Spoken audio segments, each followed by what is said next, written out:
Hey, Dr. Jones, no time for love. The following is a world-class Bullshitters exclusive.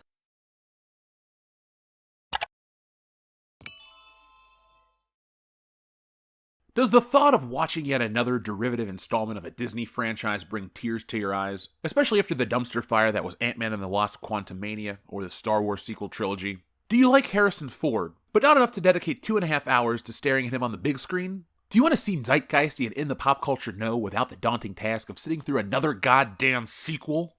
Earlier this week, the leaks and rumor Reddit posts dating back to November began making rounds online again, one claiming to recount the entire plot of the adventure franchise's fifth installment, Indiana Jones and the Dial of Destiny. Well, as told by one evidently irritated screen test participant. Indiana Jones 5 has had a test screening, and I attended one. The reason he's claiming it didn't happen is because everyone at my showing hated it. Marion appears towards the beginning of the movie and encourages Indy to come out of retirement for one last adventure. Mutt is mentioned but not seen in this scene. Sala appears for one scene. You can see him wearing the fez on the right of the pic. Waller-Bridge, playing Helena Brody, the granddaughter of Marcus Brody, is quite possibly one of the most annoying characters put to screen. I wouldn't be surprised if she wrote her own lines. She constantly lectures Indy about his privilege. Harrison Ford looks like he doesn't want to be there the entire movie. Mads Mikkelsen is playing a younger version of Toht from the first film, and he does a decent job. Antonio Banderas is the best part of this movie. That's probably the only reason his character's death had any impact. He sacrifices himself to save Indy and Helena right before they get sent back in time. The main MacGuffin is a golden clock that's the key to an ancient time portal. A group of neo-Nazis are trying to track it down before Indy can. First they go to ancient Rome for a bit, but then they go back through and end up in 1933. A significant chunk of the movie is set in 1933, and the main trio is old Indy, Helena, and a younger Indy. In my screening, the movie ends with young Indy sacrificing himself to save Helena, causing old Indy to fade away like Marty does in Back to the Future. Helena picks up his hat, and the movie ends with a montage of her iconic Indiana Jones scenes set to John Williams' score. The movie also had a Helena will return thing at the end, sort of how Marvel movies do. Overall, 2 out of 10. I'd rather watch Kingdom of the Crystal Skull 50 times than sit through this atrocity again. I hope Disney does some serious reshoots, or can justify this move entirely. There's no way this could be real. I mean, are they that stupid? Helena will return? I mean, Mutt picked up the hat in the last movie, and then Indy was like, no, not yet, kid. But maybe it's time. Maybe he's that much older. 12 more years in the life of Indiana Jones, and he's just not going to put up a fight. The time travel sounds incredibly stupid, but most likely fake. There's dumb, and then there's Lucasfilm levels of dumb. But even they aren't that stupid, right? WRONG!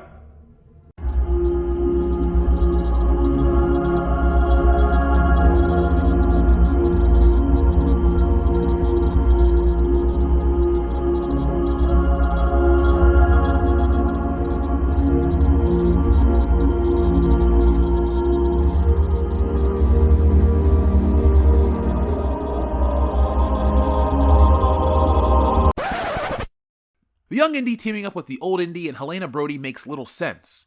Also, Helena's not a Brody, her last name is Shaw, so either there's a Rey Skywalker level twist coming, or this doesn't pass the smell test.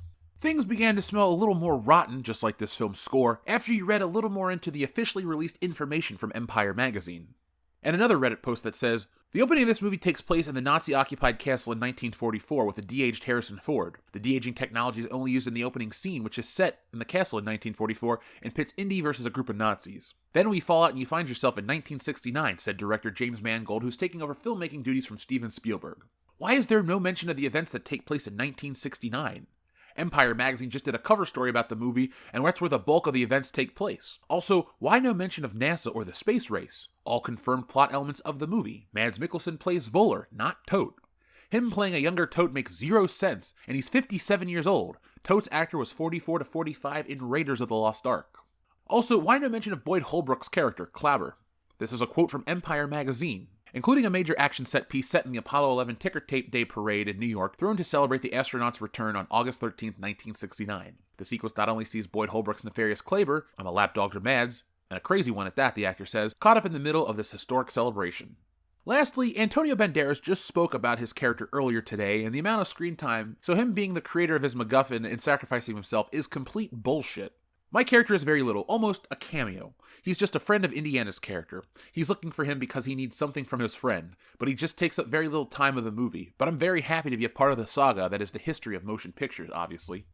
Yeah, this whole thing doesn't pass the smell test at all. Ultimately, I know this one's fake because it tries too hard to extrapolate information from the trailer and create a narrative around what was there publicly, but it all falls apart once information from the Empire magazine article came out. Character names, timeline details, and more. The post doesn't take into account the information from the article, just the trailer. It's a very vague post about a test screening, which the poster was hoping would fool enough people. Movies do change in test screenings. Some classics are much different from their tested versions. First Blood ended with Rambo dying, just like Dante in Clerks. Anchorman had a completely different subplot about terrorists. Pretty in Pink changed the ending, as did Scott Pilgrim, Little Shop of Horrors, and a whole lot more. There are even rumors of an alternate version of the Avengers Endgame with less Captain Marvel in response to the film, Captain Marvel. This is only going viral because of critics disliking the film and Lucasfilm's string of bad films that have all these terrible tropes. And why should this one be any different?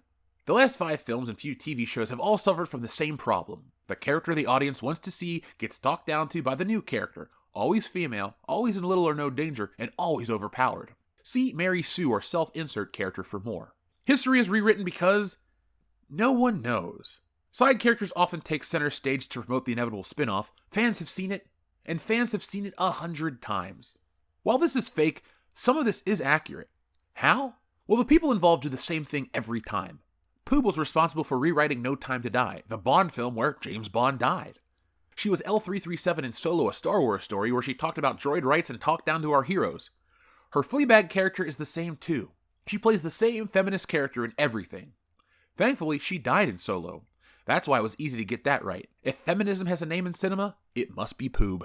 The other plot leak comes from watching other Lucasfilms. Then again, those other Lucasfilms had plot leaks, and they were pretty close to the final product. Instead of worrying about the invisible toxic fans, focus on how all of Lucasfilm's movies have the same problems and why people hate them so much. It's not the people, it's the filmmakers. There's a reason fans are concerned, and it's not because they hate women.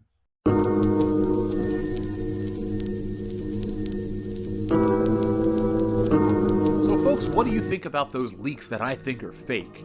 Do you think they're real? They could be. I don't think they are at all, but hey, if I'm wrong, I'm wrong. And speaking of wrong, if this movie is anything like those leaks, it will be the biggest mistake in the history of modern cinema.